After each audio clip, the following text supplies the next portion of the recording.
Hello, my name is George. I'm a clinical hypnotherapist and trainer. Welcome back to the Whitaker Hypnotherapy Academy. I'm here to share my thoughts and knowledge around psychology, mental health, and of course, hypnotherapy. Great to see you and thanks for tuning in.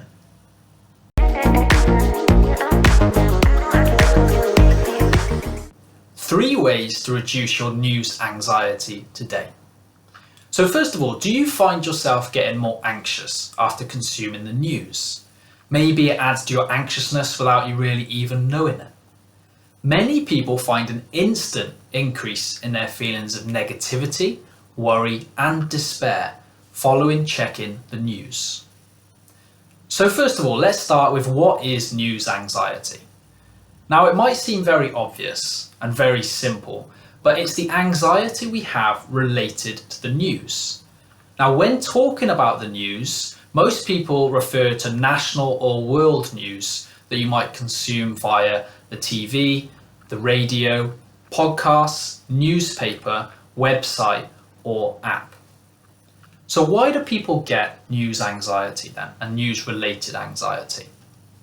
Well, negative news taps into our primitive mind, the limbic system. Now this is the part of the brain that is designed to keep us alive. Specifically, the part known as the amygdala becomes activated. And when this happens, we fall into fight, flight, or freeze mode. This in turn releases chemicals within our brain and our body, such as adrenaline and cortisol. Now these physiological reactions are great if we need to act immediately in order to stay alive, like if we're going to be eaten by a bear, but they're not so good if we're trying to go about our daily lives. And nowadays we consume more news in more ways than ever before, all those sources that we've already mentioned. So how can we avoid news anxiety? What can we do? So we've talked about what news anxiety is, and now we're going to discuss how we can actually avoid that anxiety that we get related to it. The first way is to understand how much news you actually consume. Now this might be a lot more than you think, so try to become mindful for a couple of days about how much you're actually taking in the news. Now this can be, as we've mentioned, through the TV, the radio, podcasts, newspaper, website, apps, or even through friends and family. Number two is try to reduce how much news you consume. So this could be turning off news app alerts, not buying that newspaper, or not downloading that daily news podcast. Number three, if you want to reduce your news intake, but you still want to stay in the know about national or world events, try listening to a weekly news podcast that summarizes the key events from the previous 7 days. One that I listen to is the Standout 7. This comes out on a Saturday morning and it's available on all the big podcast providers.